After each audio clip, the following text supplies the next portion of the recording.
We are live, tuned in to the Porter Brothers. We got a big show today, and we'll be rocking with you for the next hour on the smartmoneyculture.tv. And we'll bring on Bruce, we'll bring on Rice Crypto, special guest today, and we'll be talking about your finances, your markets, your stock markets, and the world of politics, the political situation.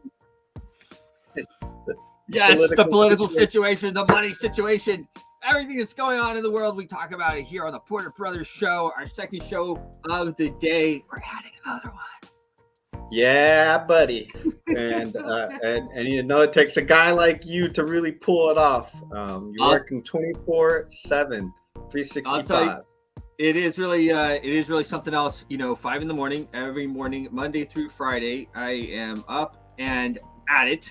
I really enjoyed, of course. I love doing shows, and it's amazing if you want to influence people, you got to be on the mic, right? You got to be on the mic. If you're not on the mic, it's hard to influence people, and so that's the deal. So we, of course, we're there on television in Texas and Louisiana. We really appreciate you guys tuning in to us. We know there's millions of reach there, and we know there's hundreds of thousands of people per day that tune in. And that's really exciting and really good to hear. And hats off to Fly Mackey. He's doing a heck of a job putting all of that together. And from what I understand, we're about to grow. He's made some big deals out at the Super Bowl. And we're about to 6x. Yeah. Something Our like viewers? No. We're about to 8x. Our market cap. Yeah, lots of more viewing territory coming up. Yeah, that probably as well. Well, the goal, as you know, is 50 million by the end of the year. So that's what we're pushing for. If this gets tightened up, that will be a considerable push to that. Of course, we really appreciate everybody that tunes in as well on X. One of my favorite platforms of all times, on X, on YouTube, on LinkedIn, everywhere else. The world is crazy right now, and really one of the reasons why we added, of course, the second show, the Porter Brothers Show, is because there's so much going on between 5 a.m. in Texas and 11 a.m. in Texas, or 6 a.m. on the East Coast, or in 12 noon. I mean, just so much happens. And as we start to add this next show, it'll be the same type of deal. So we're really growing. Of course, the Global Boost Media really working hard in there, but it's Smart Money Culture TV. We really put the big money on the line here, and with the master plan to really get us out there and put us together, and allows us to say really whatever we want. Bruce, I don't want you to not say what you want to say. I want you to say what you want to say. That's what he tells me. Except just don't cuss. Just don't cuss, he tells me. Which is pretty easy for me. No swearing. Rice Crypto, you hear us? There's no swearing. I didn't have this stern talk with him this morning. No, actually, the truth is, most people when you come on, they know they're on TV, and they know what not to say and what to say. So interesting stuff, really. The CPI data came out today. You saw, probably, maybe you didn't see, the markets took a nice dive. Pretty well expected. There were some indicators that the CPI, the inflation was going to be, they were going to report it lower. Even if it's just reported lower, it doesn't mean it's really lower. I just actually put some numbers out on my X account that I want to show you guys, because 3.1% is not indicative of what is actually going on. Here are the real numbers right here. The actual inflation, I said. The core CPI up 3.1%. Actual inflation. Frozen drinks were up nearly 30%. Car insurance, 20%. Sports tickets up 13.5%. Steaks are up 10%. I'm sure we all noticed that. I'm sure we all noticed frozen drinks too. Well, not really. I don't really drink frozen drinks. Car insurance that we noticed. Then the cost of having a girlfriend is like absolutely through the roof. I mean, my God, Valentine's Day Just is. I'm glad the market pumped. I'm glad the market. That it might have. Anyway, I'm gonna not touch that one. So, vending machines and the food trucks are up 10%. Okay, that's the vending machines. The food trucks 10%. Veterinary services are up nearly 10%. Baby food up near 10%, 8.7%. Financial services up 8%, over 8%. Hot dogs. I mean, come on. Yeah, baby food should have been put into that $95 billion bill that they just passed. Baby food should be put into the bill. Why don't we stop dropping bombs and put some baby food in there, folks? Sounds like a plan. You know, actually, these guys that love the war so much, but if they just focused on having more kids, we'd be way better off than killing kids over in some far-off lands that will probably come back to bite us here at the homeland. Hospital visits, hospital services are up over 6.5%. Takeout is up 5%. So I don't know what the heck they're talking about. This core 3%. Okay, like that's like, you know, and we talk to people often, and it's like, well, the you know, it's this, that, and the other, and yeah, I know the inflation is not that bad, and this and that, and I'm like, I don't know what these people are talking about, because inflation for the average person out there is through the roof. I don't even have eggs on here. Oh, and this is for January. Well, that's what it said anyway. I totally took this from Rep Byron's X account, by the way. I didn't have room to credit him on the thing, so I figured I'd credit him on air. That's where I got the numbers. It said for January.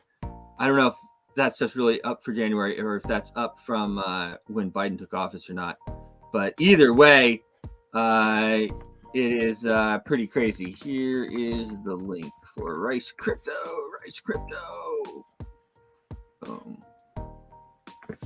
There is.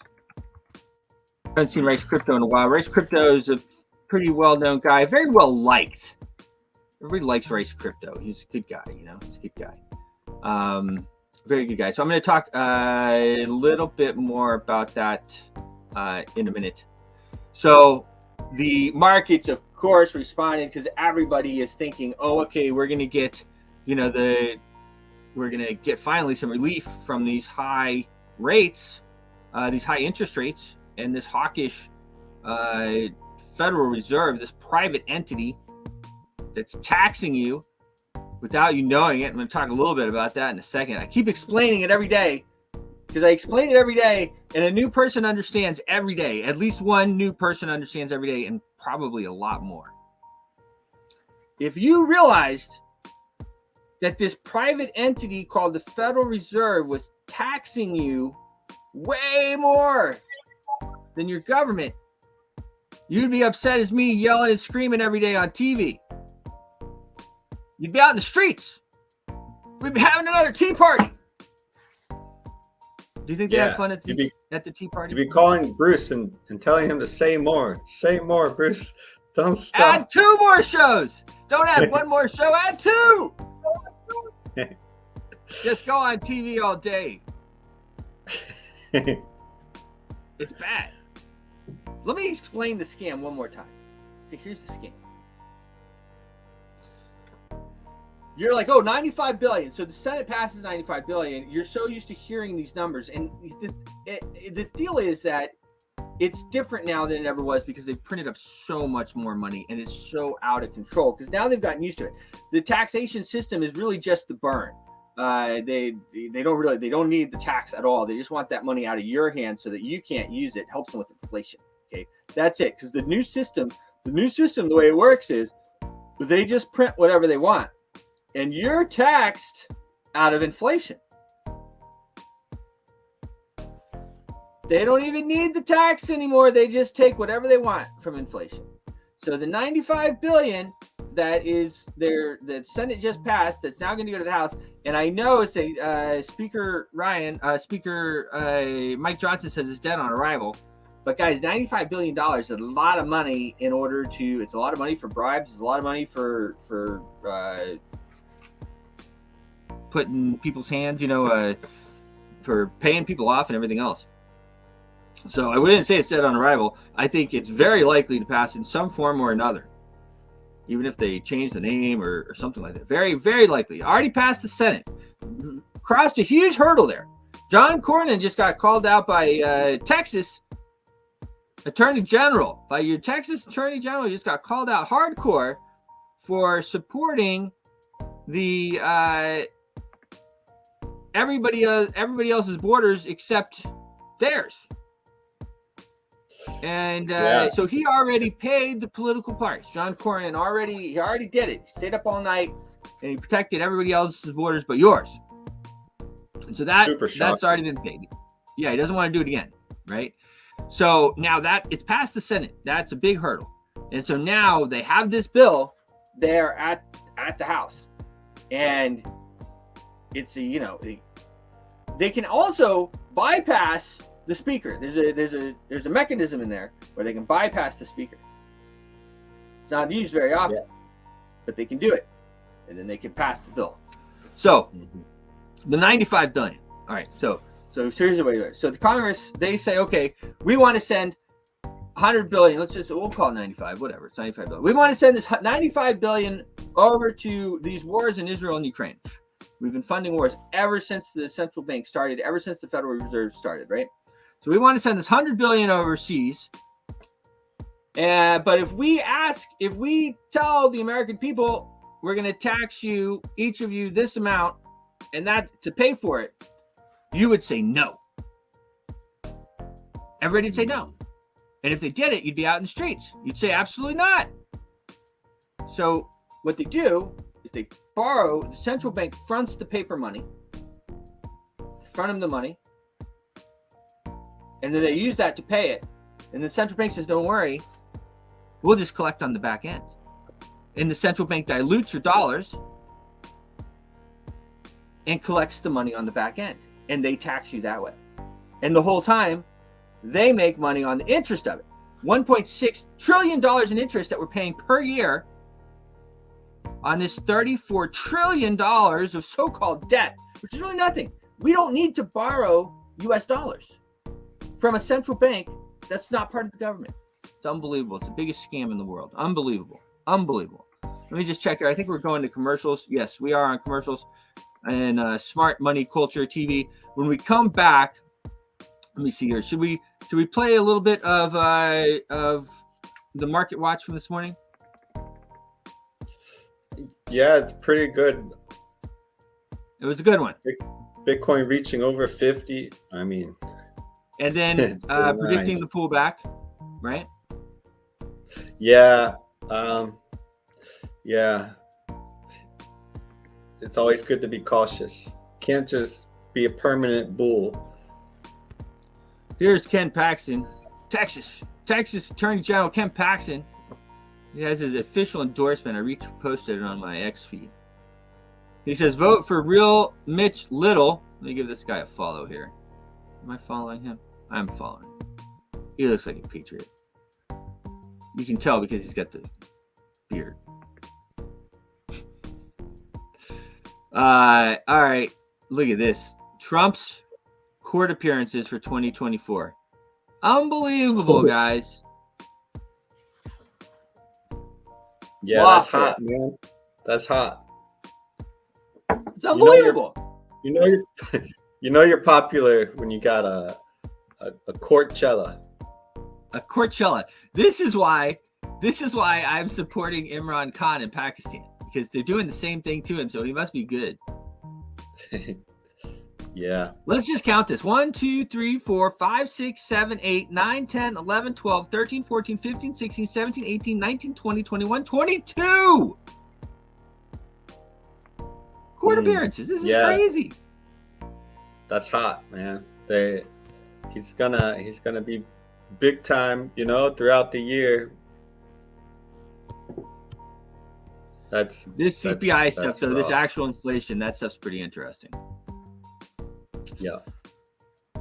Attorney General Ken Paxton says, unsurprisingly, America last rhino. Republican in name only is what that stands for, if you don't know.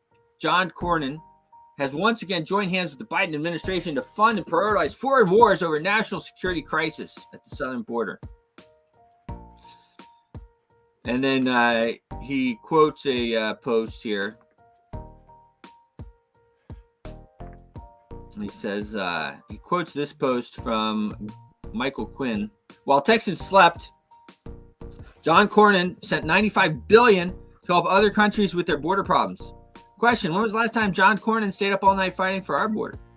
And then Ken Paxton says, this question is for all Texans should be asking. Unbelievable. John Cornyn stayed up all night to defend other countries' borders, but not America. Mm-hmm. Yeah. Yeah. And it shows. It shows. This is the great Rand Paul talking about this $95 billion right here. Senate Democrat leader, open the champagne, pop the cork. The Senate Democrat leader and the Republican leader are on their way to Kiev. They've got $60 billion they're bringing. I don't know if it'll be cash in pallets, but they're taking your money to Kiev. Now, they didn't have much time, really no time and no money to do anything about our border. We're being invaded. A literal invasion's coming across our border. 800,000 people came illegally in the last month. And all they had time to do in the Senate was get the money, get the cash pallets, load the planes, get the champagne ready, and fly to Kiev. Open the champagne, pop the cork. Yeah. And Ukraine's borders are tight, man. You're not getting in and out of there without some issues. I can only imagine what they're going to do over there. They're going to have a good time. I'll guarantee you that. They're going to have a good time with their $95 billion. You know, the deal is, guys, to get stuff done in the world, it takes money, right? And so in order to get stuff done, you need money. So you need slush money too, you know. So a lot of that $95 billion goes to friends, it goes to their own pockets, that's the way it works. That's the way it works. And it's your money. That's why I want everybody to understand, like, you're going to feel that. Those numbers I showed you, 10% up on stakes, you're going to go up more. That's how they're going to take the money from you. That's the tax. Inflation is tax. Inflation is tax. So real quick, I do want to go into our market watch, but just to show you some stuff here, the Dow Jones Industrial is down over 1%, for about 450 points. That's a pretty big move for the Dow. This year, they've pretty much kept it under control. Not seeing a whole lot of moves like that. Pull back on Bitcoin here. We have, of course, we were up above, well above 50 grand, 53.69. We hit down trading about 48,584. Now, if you look at this daily, let me just reload my page because okay. If you look at the daily, you know, this could really fill in quite a bit here. Okay. So, you know, keep that in mind. That's normally what markets do. Now, Bitcoin could be so bullish that it doesn't do what it's supposed to do. Okay. That happens. But in financial services and whatnot, we're not financial planners or whatever, but we're obviously, this is our space. It fills back in normally. That's normally the way markets work. Okay. Let's just look at gold futures prices. Gold down as well. 2008. That is the lowest I have seen it almost in a while. That is a pretty decent price. But again, now if the US dollar, if they're going to keep interest rates high because they're going to keep printing money, they really don't have much choice. It's exactly right, Charlie. Then that is going to make the dollar stronger, and that's going to keep these assets going down. Because as the dollar goes up in value, of course, the the other assets normally go down. It's normally the way it works. Okay. All right, let's play. Let me pull up our main man here. Let's at least watch some of it before we bring on our good friend Rice Crypto. I want to thank you guys again for joining in Louisiana and Texas. Impact Money. This is our 5 a.m. show. This is from our 5 a.m. show. Impact Money. Let me just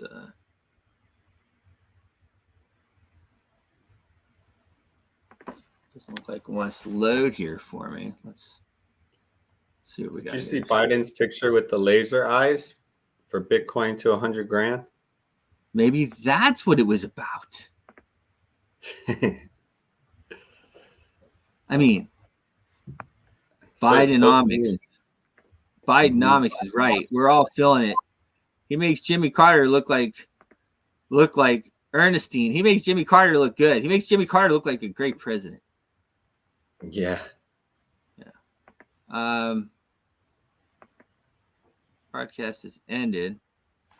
All right. Don't do that.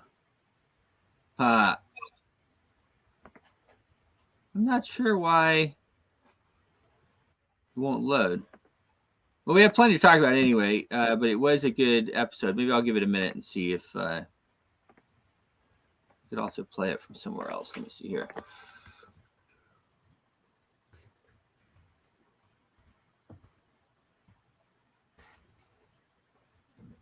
There was some pretty good stuff here. Yep. All right, here we go. Good morning, world. Here we go. James Khan, Sir James Khan in the UK. Oh, wow. Son of, sorry, daughter of, sorry. That was Jemima Goldsmith. So, yeah, he's a very, very, very popular, of course. I mean, I understand he possibly even won the election whilst even being in prison. PowerPoint, actually, is probably the best way to do it. And I trust you can see my screen there. Yes. So we've got, I wanted to touch on, we've obviously got interest rates, well, not interest rates, sorry, we've got CPI out today, which is inflation, very, very important. It drives interest rates. And I've been talking quite a little bit about potentially upcoming recession in the US, but it's actually quite a rosy picture at the moment. And I just wanted to look at some of the signs that potentially signal a recession, indicators of a recession. So we've got a decline in real GDP, and we can basically tick or cross these. Well, we haven't had a decline in real GDP. In fact, real GDP, I understand, is actually still going up in the US. So GDP is basically, you know, there's no recession signs there as yet. Decline in real income after inflation.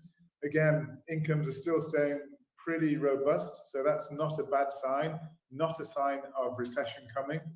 Rise in unemployment. Well, unemployment is currently 3.7% in the US, which is absolutely amazing. And the long-term average unemployment rate in the US is 5.7%. So we're a full 2 percentage points below that at 3.7, although it was 3.4% last year, at one point last year. So it has begun to edge up a little bit, but it's still in such a really good situation. You know, the unemployment rate is still very, very low in the US. So it's in a good situation at the moment, but it's beginning to see a little bit of erosion that unemployment is rising a little bit. Then we've got stagnation of industrial production and retail sales. Well, we'll look at that. Industrial production is staying reasonably robust, and retail sales, well, we're beginning to see a little bit of a decline, and we'll just look at that here. This is looking at retail sales. And we can see that obviously in 2020, they fell off a cliff with COVID. And then there's that massive stimulus package. And they have been declining consistently here. Retail sales have been declining. They're still in positive territory. So that's not a bad sign, the fact they're in positive, and it's kind of long-term, it's not a bad situation to be in. But the fact it's been on such a steady decline, the trend is still currently, you know, down. So we'll need to watch that, you know, fairly carefully to see where things go. Now, this is what I showed you. This is actually what's coming up retail sales. Interestingly, again, just mentioning that on the decline, well, the previous reading was 0.6%. The forecast, which is, I think they're due out this Thursday, so only a couple of days' time, the forecast is for a fall to minus 0.1% on retail sales. So potentially we really are beginning to see signs of a slowdown, but it's very, very early days.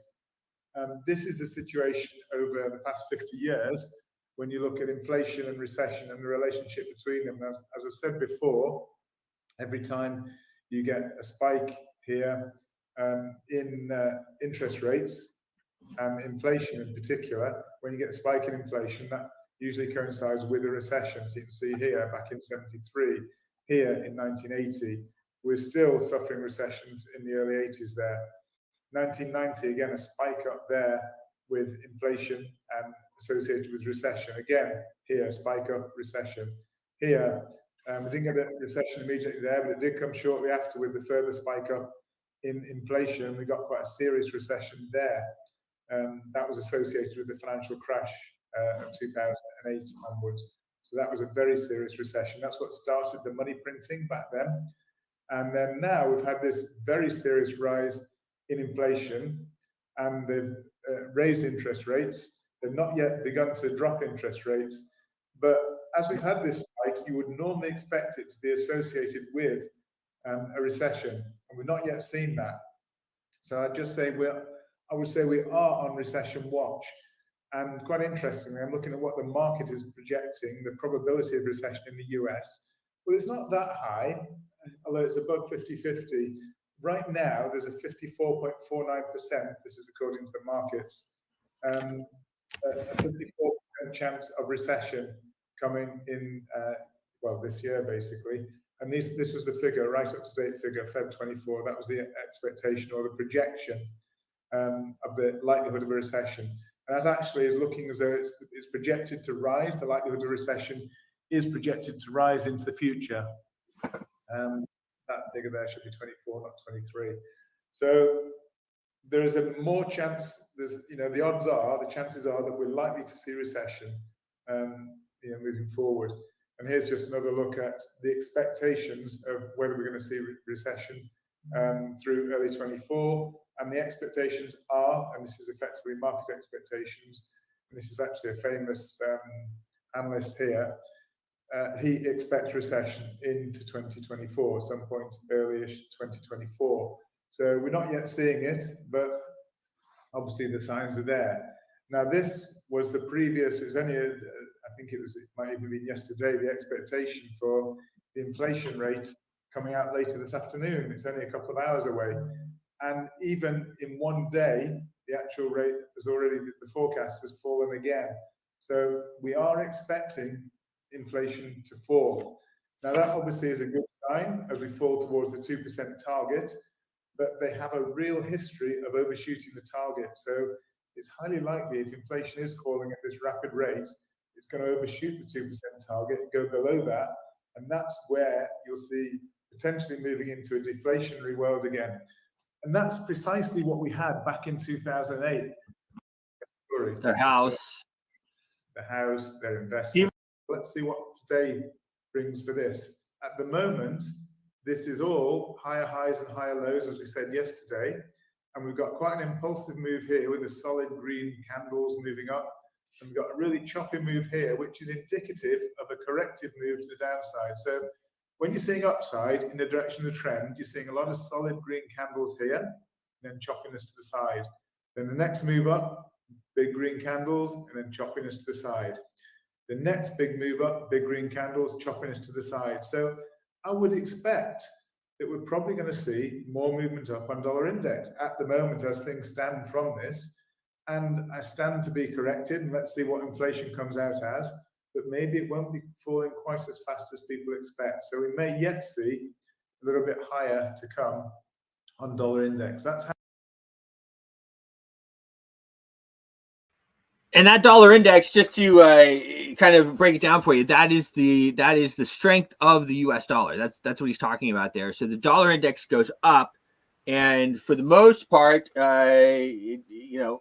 assets, gold, Bitcoin, oil, other commodities go down. That's normally the way it works. So it's interesting the way that is all playing out there. So I wanted to talk a little bit as well. So the U.S. has rejected Putin's olive branch, Putin's peace plan. So I thought that was pretty interesting that they felt it necessary to reject the peace plan over there. U.S. rejects Putin's peace deal, and then of course they vote to send money over for. Basically, what we have is a system where we are showing love with making money off of war, that it appears that we can't stop ourselves. It's like we just can't help ourselves. We're making so much money on the wars that we can't stop them. So pretty interesting stuff. I wanted to have enough time with our good friend Mr. Rice Crypto here. He is in the backstage. Rice, are you with us? There he is. There he is. Before I bring him up here, Mr. Rice Crypto, the man himself. How What's going on, gentlemen? Thanks for the invitation, man. I'm looking forward to the conversation. It's been a while since I've seen you guys in person. Rice. Yeah. Good to see you, Mr. Porters. Well, it is pretty fun. We've been doing these two shows now for quite a while here. It's always fun to be on the mic. You know how it is. You've grown your following your channel for quite a while now. Been in space for a long time. Here we are again. I know we have a little bit of a pullback today, but Bitcoin's back at 50 grand. Ethereum's back over. It's flirting with 3,000 again. It looks like we're going to have a major altcoin rally, whether it's this week or a few weeks from now. How does it feel? I mean, it feels good. I like to see the price action up. I'm just kind of like, and I know we haven't talked, but I have a very negative outlook on the way the direction that cryptocurrency is headed based off of like why I got into space. So I came at this from a cypherpunk libertarian mindset, and now kind of be your own bank, and now it's how can we work with the banks. Well, that's what I always say, guys. Like everyone's like, okay, now pump my bags. All right, pump my bag with ETFs, pump my bags, and then everybody's supposed to buy paper Bitcoin. Guys, it's not about buying paper Bitcoin. Right. It's about buying real Bitcoins. You're supposed to buy these things. You're supposed to stuff them away, never tell anybody about them. I didn't say that. You're supposed to, be your own bank. Exactly. Right. And it's so, I mean, of course, I still love cryptocurrency. I'm just really, really having a hard time with the direction of the space. And I've been feeling like this for about a year and a half. I just still feel like I have a role to play, regardless of what's happening in the crypto space, to kind of keep that cypherpunk mentality, that ethos alive and well. There's a lot of people in the space that are still building in that kind of mentality. So I'm trying to put a lot of focus and support in that effort versus like your centralized blockchains like Solana that are able to turn themselves off whenever they choose to. Well, that's so funny, right? You brought that up because they did it just the other day again. I'm sure you heard about that, right? No, yeah, I heard about it. Yeah. Yeah. So, I mean, the last time they were doing that, guys, they were like, pushing through different transactions. And so it's like, it's actually even worse than a bank, because at least the bank is supposedly has some regulations. We're talking about, I mean, you saw, FTX and Solana basically together. If you want to ask me, I mean, I should say allegedly or some other thing to protect myself. But they ripped everybody off. They paid off all of these. People here in Washington in the swamp. No one gave any money back. No, they didn't have to, though. They actually, they charged them. They charged Sam Bankman-Fried with the political stuff, and they were saying they were going to force the politicians to return the funds because it was going to go back to customers because it was customer money to begin with. But the charges on that were ultimately dropped, so they never pursued it. They waited a few months, and it looks like we're, I don't know, a little over a month or around a month away for sentencing for SBF. So, I really appreciate what cryptocurrency, what Satoshi Nakamoto had created with Bitcoin. And again, I'm just trying to keep that ethos alive and trying to share as much wisdom with people, especially with, people being attracted by dollar signs, like what's happening with Solana, to use a good example. So, Yeah, I just kind of feel that need to do that. Other than that, man, I mean, I'm just kind of paying attention to what's happening to the global economic climate, because everything that's happening around the world, there's so much going on, not only in our own country, but around the world, that there's so many different things that could affect the markets entirely. Everybody's kind of got this bull market's off. We're off to the races, 100K, 500K and beyond. We're never going down ever again. And, people just need to kind of It'll never be this ground cheap themselves ever in again. reality. Ever again. If we had $1 for every time we were told that over our career, right? It'll never be. I mean, if some of these people actually studied economics and paid attention to what's happening, they wouldn't have that kind of an outlook. That's why I don't have that kind of outlook. And we don't normally see this kind of price action happening before a halving. I know we have never had an ETF before. Well, so there's a lot of different things in play. That is exactly right. Normally, it's a big, it's like everyone thinks it's going to pump. It's going to pump. Oh my gosh, it's going to pump. The halving is coming. It's going to pump. It's going to pump. The halving's coming. And then it doesn't really pump. And then the pump comes like months later after the halving. Right. And we have a big, huge event taking place, I think March 9th, with the Federal Reserve overnight repurchase loans. They're going to stop doing the loans, and it's going to cause a liquidity issue. We already have kind of a global liquidity issue. We see the stock market still hitting all-time highs, and almost every day. It's like every time when we're experiencing recession, 100% recession, even though people want to ignore the fact that we're not in that direction by changing definitions and how we judge whether or not we are in a recession. So I've come to the conclusion that this is just a rigged game, and we just got to figure out how to play it the best that we can. It's rigged, right? And that was, I don't know if you saw, it was trending on X the other day. Rigged. No, I didn't see that.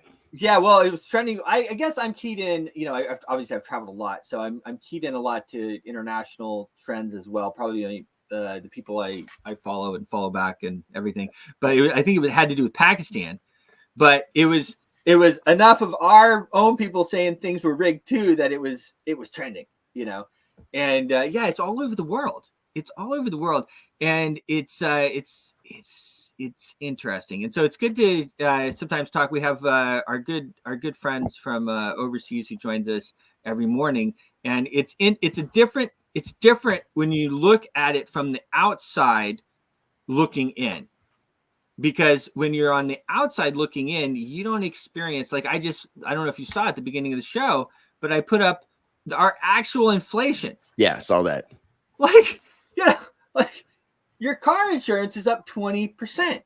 Your car insurance, ironically, it's on the same street as me, maybe 10 houses down from where I live. There's a guy that works for the government I forget the Department of Government, but he deals with the CPI data, like the whatever department actually puts out the CPI data. He won't even really explain much to me because of NDAs and stuff like that. I've tried having very, very in-depth conversations with him. Come over, have a beer. Come on, tell me. Yeah, well, I've tried. And I think, he knows that I'm a content creator, and he knows that I'm, outspoken against what the Federal Reserve is doing. So, he takes his NDA very, very fucking serious. Excuse me, no swearing. Very seriously. You can't curse. I don't know if you saw that part. I did, and I was trying to catch it. Hopefully, I don't think I said it fully, but I think people understood what I was saying. Yeah. So I apologize. Yep. Well, I don't think you quite made it out, but yeah, that's it's pretty interesting. It's just out of control, and people don't understand. And I that's one of the things I come on this show and I talk about it every single day. The scam that we have with the Federal Reserve, this privately held entity that is making it's producing the money. We don't need to borrow the money from it. And every $100, we're spending $3 to borrow it. Number one, and then number two, they're stealing it. They're stealing it from everybody. And people don't realize we've already spent $1.6 trillion this year. If this bill gets approved, it'll be another 100, it'll be $1.7 trillion this year. And just to put that in perspective, we spent $6.12 trillion all of last year. That's how much the Treasury Department says the government spent. So at this rate, we're going to go from 6.1 trillion, let's just call it 6 trillion, to like 18 trillion.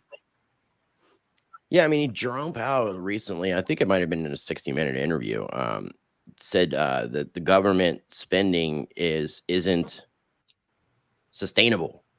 Right. Like it's He did. getting He way said out it of hand, and himself. this is coming from the Federal Reserve, who's actually the ones controlling the rigged game. The sad thing is, with where we are today in history with the Federal Reserve, is people can go back and read the book, The Creature from Jekyll Island from G. Edward Griffin. I've had on my show a couple times. Nice. And he really explains like what took place with the Federal Reserve, and as far as the creation of how it came about and what the goals were. And since the Federal Reserve has gotten in control of the U.S. dollar, we've seen nothing but a loss of purchasing power. Yes. From anytime in generally mid 1920s, you could have exchanged a $20 bill for an ounce of gold, and vice versa. And you Right. could have bought a suit for an ounce of gold or a $20 bill. Now, fast forward to today, you can't buy a suit with a $20 bill, but you can buy a suit with an ounce of gold, which is about $2,000. Right. So gold has maintained its value. That gives you an idea of how much the dollar's lost value. Then we go through this whole situation of the World War I, World War II, going through what happened in 1933 with the Banking Act, the Securities Act, all of that. Then we go to Bretton Woods, where the U.S. dollar was made the world reserve currency because the dollar was as good as gold. But then you fast forward to 1971, and Richard Nixon took us off the gold standard. And our money is not constitutionally backed by gold or silver. There's nothing technically backing it. It's now fiat. And we are actually playing a live action role playing game of Monopoly because the money is not real. That's the world that we live in today. Everything that we pay, it's just debt. Everything is based on debt and usury, and we're slaves to the system, unfortunately. We are slaves. We're owned. People don't realize. Crypto's our answer out, but then you have the banks coming in. I know. With the ETFs trying to take over, and how much money are they going to be donating to Bitcoin developers? Well, not only that, but they've raised the price so much that it's hard to use, and they can manipulate it so much. I mean, you and I have been in the space for a long time. When you have whales that are holding that much of the coin, they can do a lot with. They can do almost whatever they want to with it. Almost whatever they want. I mean, if the ETFs, which are their band of brothers in themselves, that is just like we have a monetary revolution. Those guys are not part of the monetary revolution. They're the opposite.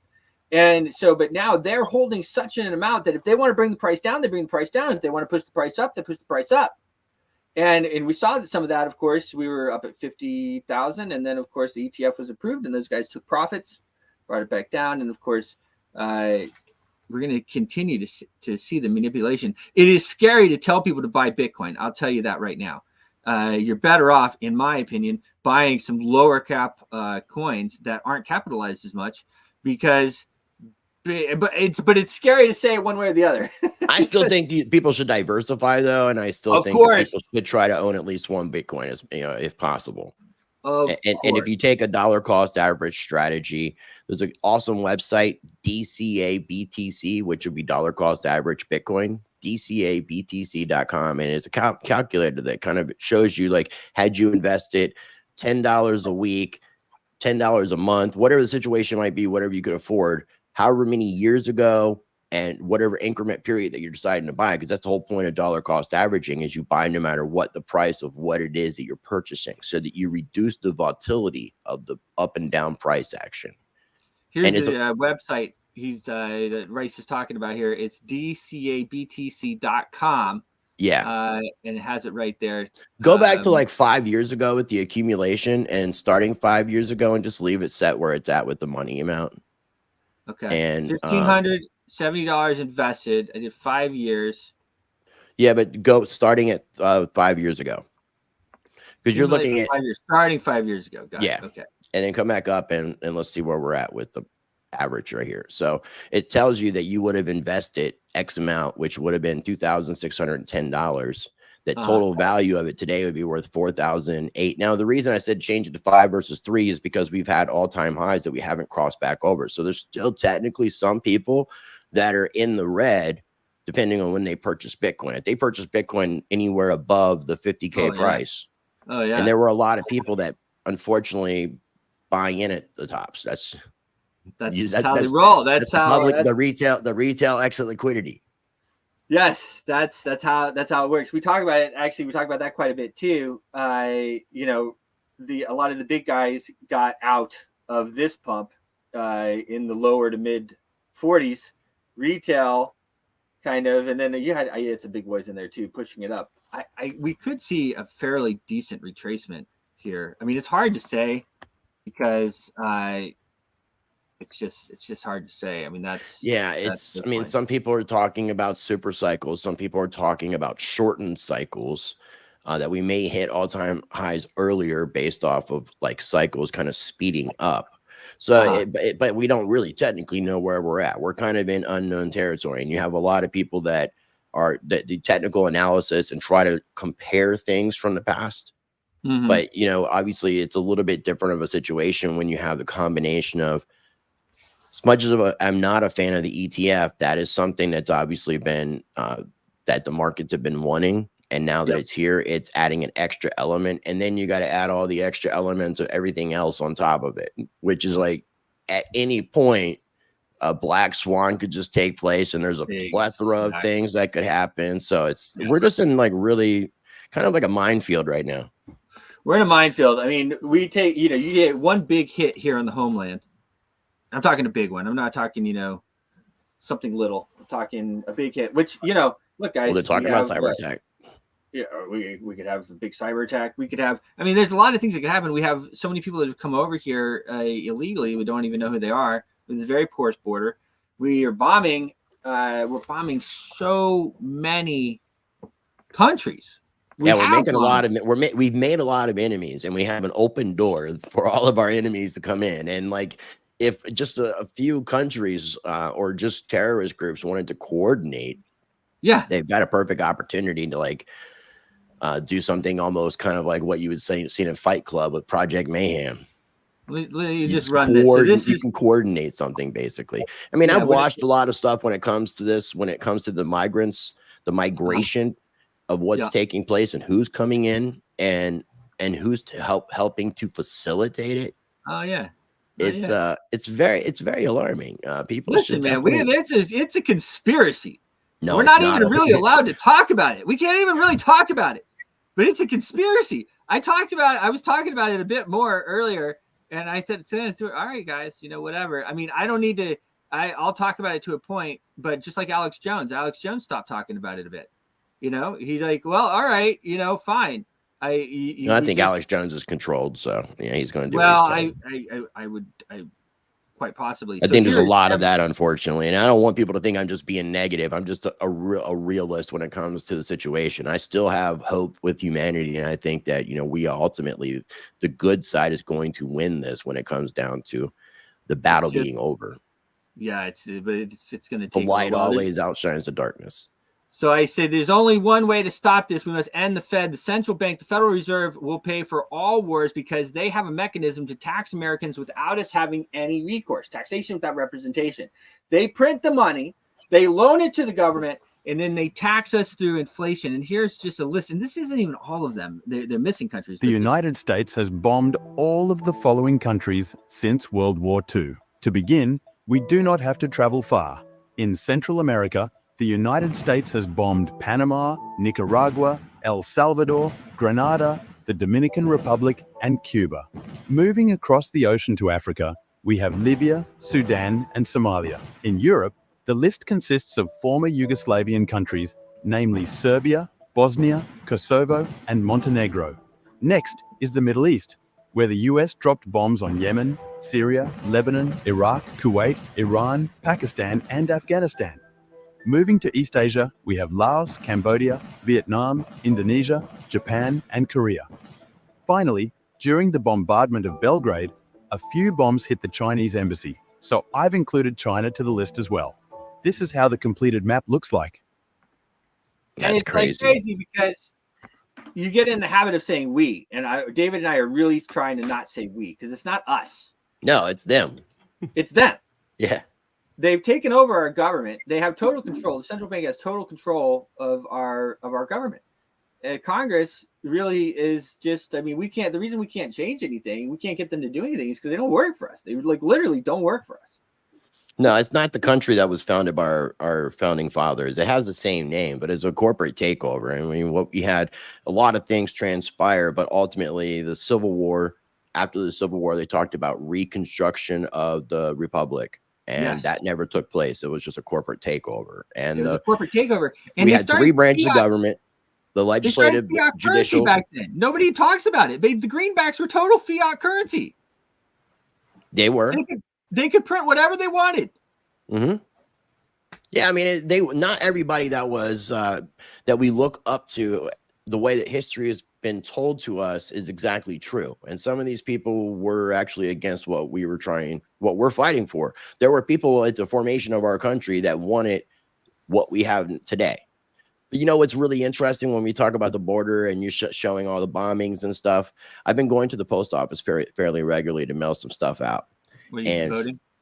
No, not at all. I don't participate in that process, and I encourage people not to. But no, what I was going to say is, and I haven't seen this in quite some time, but February 2nd, I noticed this, and it was, you know, they have different brochures and stuff at the post office and things that they put up for promotion, like that they want to put some emphasis on. And these are brand new printed select service. Man, you remember these things? David might be even too young to even remember what this is. Uh-huh. Right. But this is where they used to require, like when I was growing up, I was born in 1975. Yeah, but they don't, you know, I haven't heard anything about this. But now that we have the lowest military numbers, now that we're looking like we're on the cusp of a potential World War III, and then we see what's happening with our borders.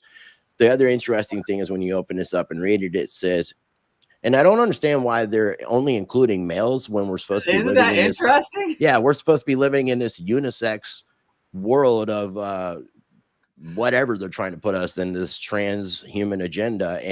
But they're wanting men, but it also says here who must register. And this is the important part.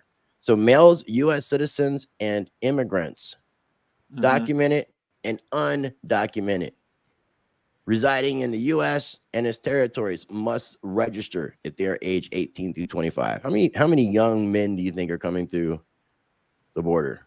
So many. And they're saying citizens and non-citizens, whether you're documented or not. At the U.S. Postal Service. Yeah. And it's these are brand new. These are brand new. Official documentation right there, guys. Check that out. Well, you know, the other part of this is, and I'm sure you understand, and we'll have to wrap up.